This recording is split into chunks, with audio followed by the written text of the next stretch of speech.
he is, sipping on his half-calf decaf mocha latte with a twist with a Yankees hat on. Had to do it. They need some love, man. The Yankees Twitter, Yankees social media needs some love today. So here it is. Wow. Okay. That's a real interesting look for you.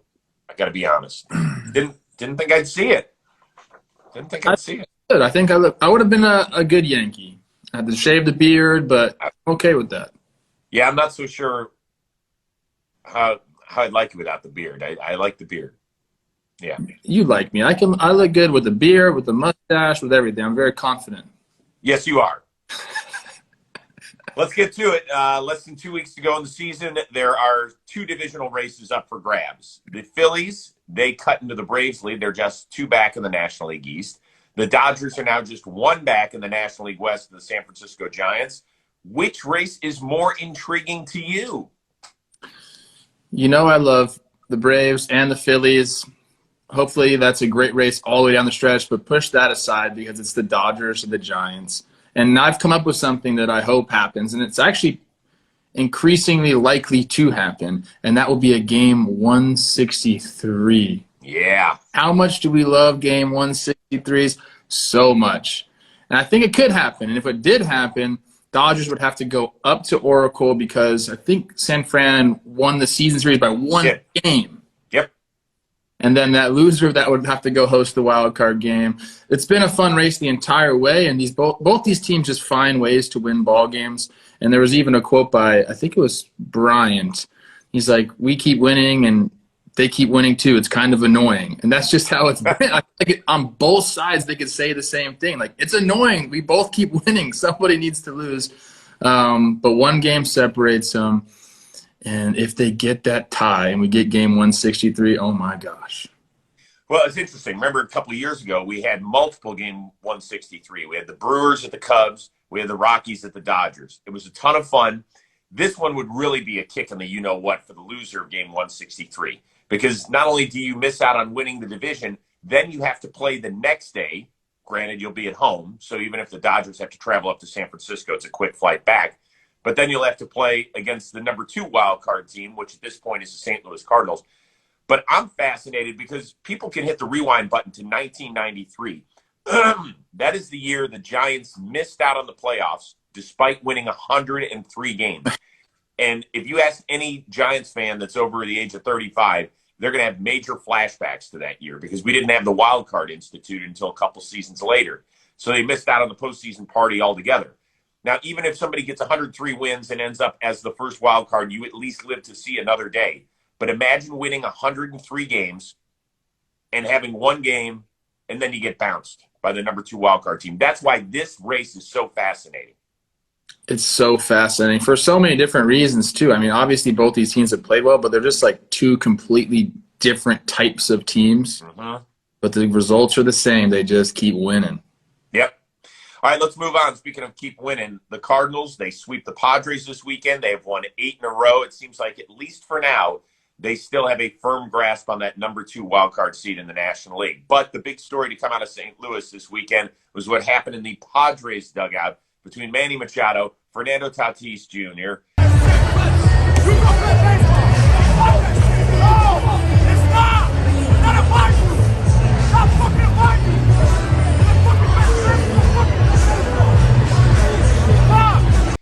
Big deal or not? I don't think it's that big of a deal. The way San Diego's playing, much bigger deal than Machado kind of showing some tough love to Tatis. And hand up, I had a horrible tweet about it. I think it was Saturday. I had a long Saturday coaching sports. I maybe had some wine. I saw the video and I reacted right away. I said, where's the manager? Where are the coaches? Well, it turns out Tingler was ejected right before that. And the guy that I thought was just a pitcher is Ryan Flaherty. He looks like a player still, even though he is a coach. He was in the middle there, but he was wearing cool shoes. He had the haircut. I was like, there's no coach. So I messed up there. But, when you think about it, Tatis, he's got so much pressure on him. And sometimes you can let that get to you and forget about, what's in front of you. And they need to win games, and he needs to be a big part of it if they want to get that wild card, that second wild card. So I think Machado was just trying to remind him of that. And Dickerson, who is, I think, their bench coach, Mm-hmm. Machado since the Oriole days. I played for him. He's an old school guy. Like, he's going to get in your face if he wants to. And I think he did that first, and then Machado kind of stepped in and said, let me take it here. Bad visual for everybody else, like just seeing it. But when you really break it down, it's not that big of a deal. I bet you after the game, like, there were some words exchanged and whatever, but it's not going to linger. In my opinion, I've seen stuff like that happen before. It doesn't linger. In fact, sometimes it makes the team stronger. I don't care. As a fan, like, it was great to see, like, somebody got a really good visual and audio right next to the dugout. And because everybody is a member of the media with their cell phone these days, nothing's private. But I have to remind myself, and as do all fans, that's your office. And it's okay for you guys to blow up at each other. It's a long season. The Padres are playing shitty. That stuff happens. And Tatis probably was out of line. Somebody needed to shake him back into shape. I'm perfectly fine with that.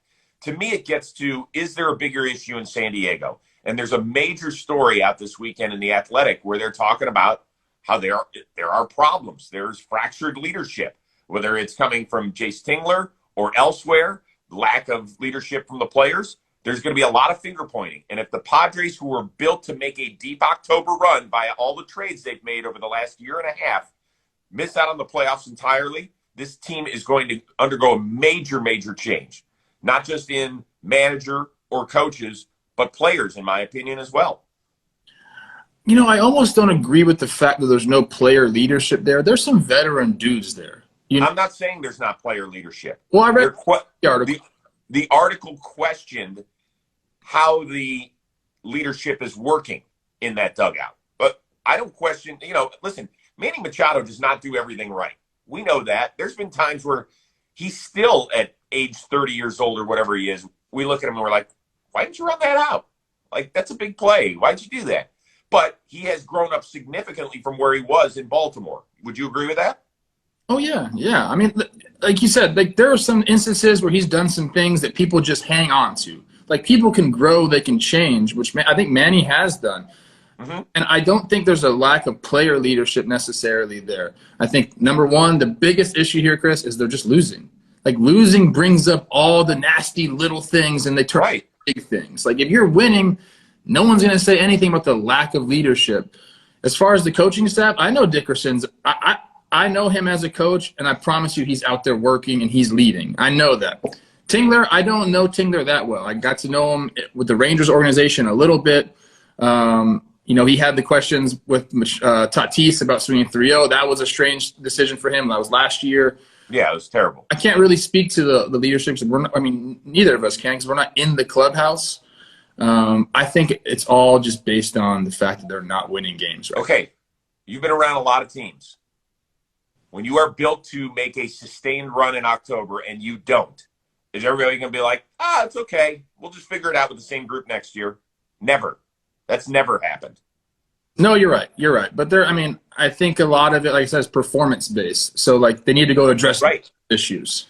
Yeah, but aren't you shocked that it's being performance-based?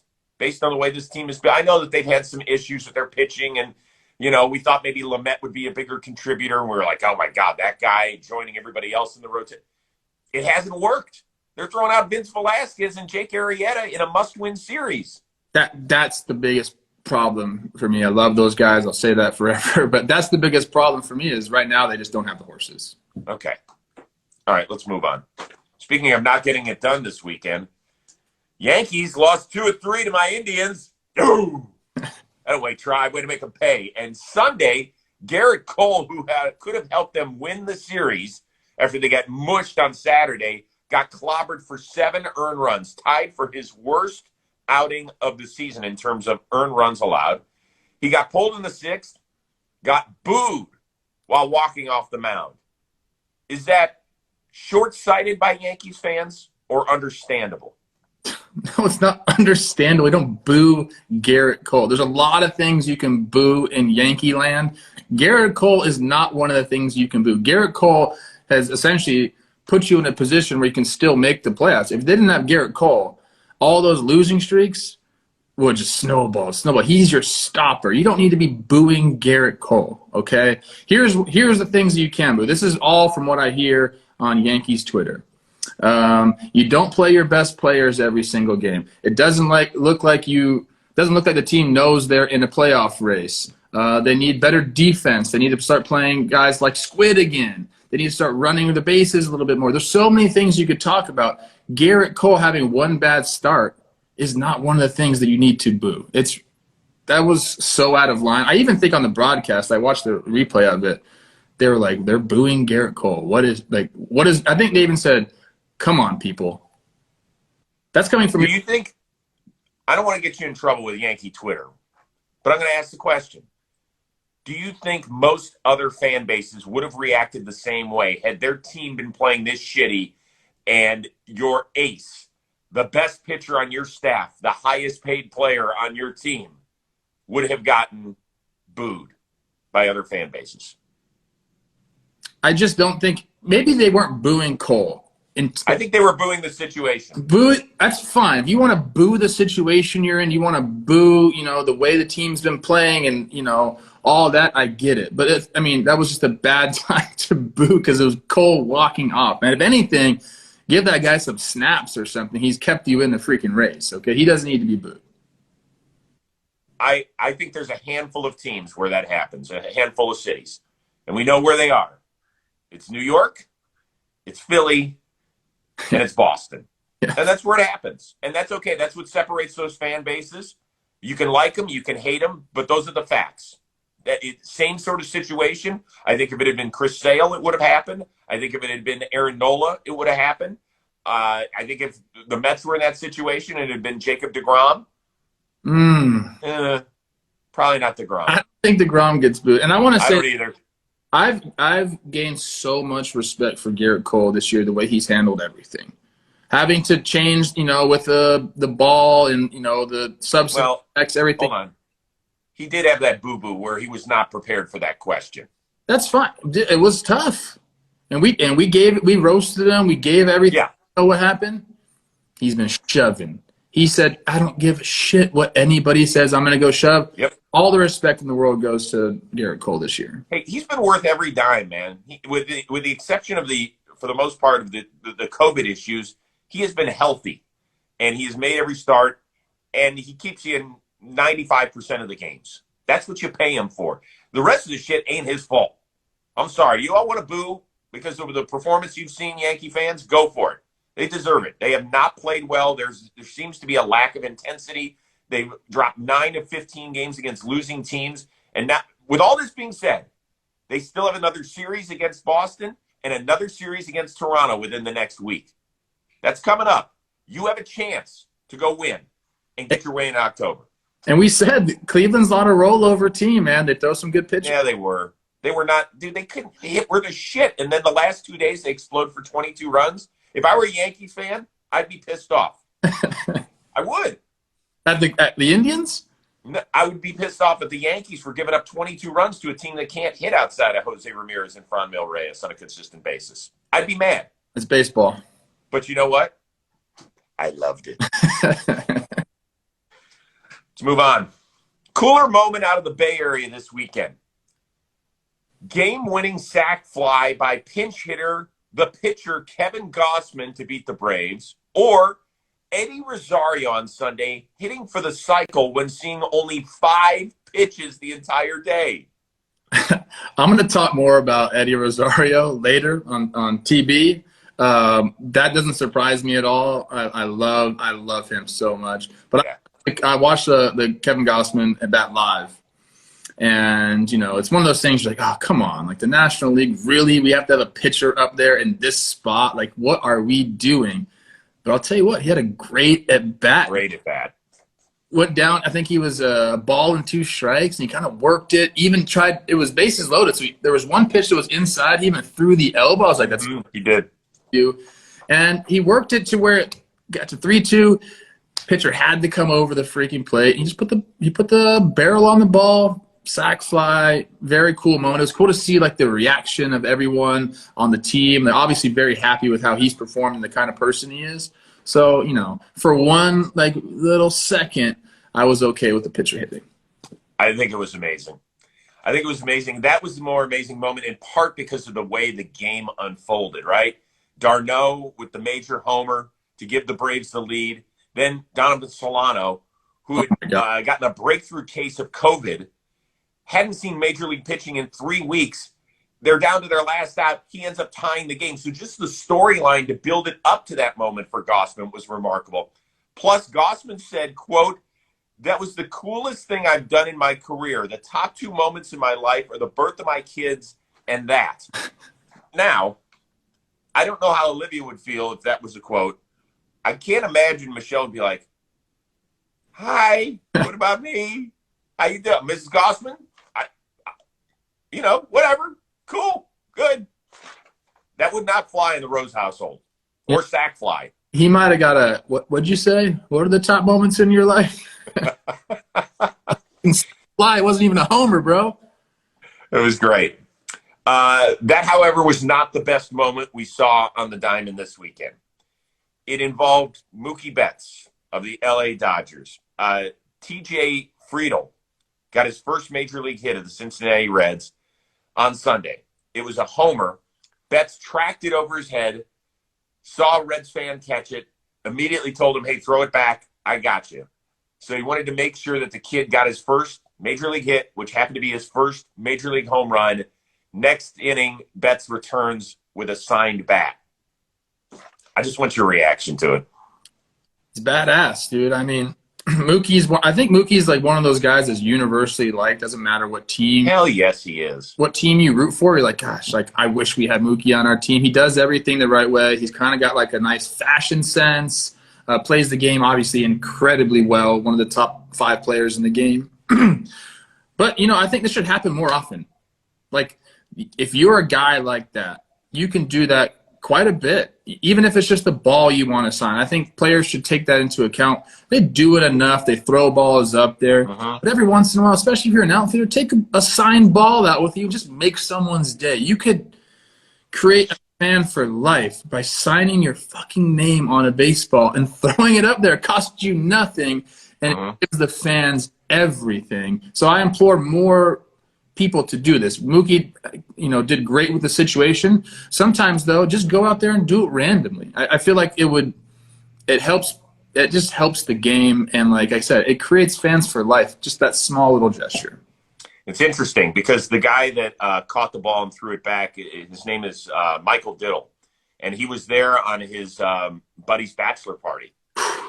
Yeah, and he no hesitancy. He threw it back immediately. Now, not every fan would have done that. So I want to give Michael some props, too, because he would have maybe been like, well, wait a second. I just caught the home run ball. What, you want it back now? Just did it immediately. And I think that we will continue to break down whatever wall exists between entertainers and just regular Joes and Janes out there. I think it's fantastic. And Mookie talked about how one of his final conversations with Kobe Bryant was the impact you can have on just everyday people's lives. And this is it, man. He created a memory for that guy forever. And you know how many fans he won over yesterday that are going to want to see him now every time he comes to town in Cincinnati and just be like, that's special. It is special. Every time Mookie's in right field, people are going to be throwing the ball back right away. Like, hey, Mookie, right. You see what I just did? Yeah, exactly. But you know what? I would play the game. Don't bring back an autograph bat. Just bring me a blank check. He's got enough money. It's fine. Exactly. He's not going to – seriously, would he even miss $50,000 if I just signed that thing? No. Would he even know where it went? No. His portfolio fluctuates millions of dollars a day depending on the market. Probably down today if you look at the market, but yeah. Don't get me started, please. Ended on that. Let's just say, Mookie, you're a freaking stud. He's awesome. What do you have coming up on JOMBOY? Talking baseball Monday episode. I get fired up for these, so I'm excited to go do that. I have to record a sequence episode that'll come out tomorrow. I'll do that after talking baseball. And that's it, man. What you got? I'm wearing the Orioles hat because Trey Mancini is our guest on the Rose Rotation along with Stephen Brault. They were in the same Orioles draft class, I think back in 2013, I want to say. Brault tells about 4 or 5 amazing Trey Mancini stories. He is fantastic. He is relaxed. He talks about how this has been a serious grind getting back for the first time since fighting stage 3 colon cancer, and what it's like to be essentially the poster child in a cancer fight, and how he had to mentally work through that, and how it hasn't been easy for him. And there's days he has to remind himself that he's a lucky dude. And he talks about how the fight is it's ongoing every day. So I always had a lot of respect and always enjoyed talking to Trey Mancini before. This was an extra special conversation. I think you guys will really enjoy it. I saw some Mancini quote. It was like, the only thing that's ever put me on the DL is cancer, and I want to keep it that way. Something, he had like an oblique issue or something. That's pretty badass. Yeah. Yeah, he is. He's a good dude, and he was a lot of fun. I think it was nice for him to get reunited with Brault, whom he spent a couple of years with in the minors, so that was neat too. All right, dude. Have a great day. Tell the boys I say hi on Talking Baseball. Look for that later today as well, and we will see you guys tomorrow. I might have to move it up. I got to tape Miguel Rojas. Let me know. I appreciate it, bro. You're good. You're a good human. Love you. Everybody have a great day out there. Peace.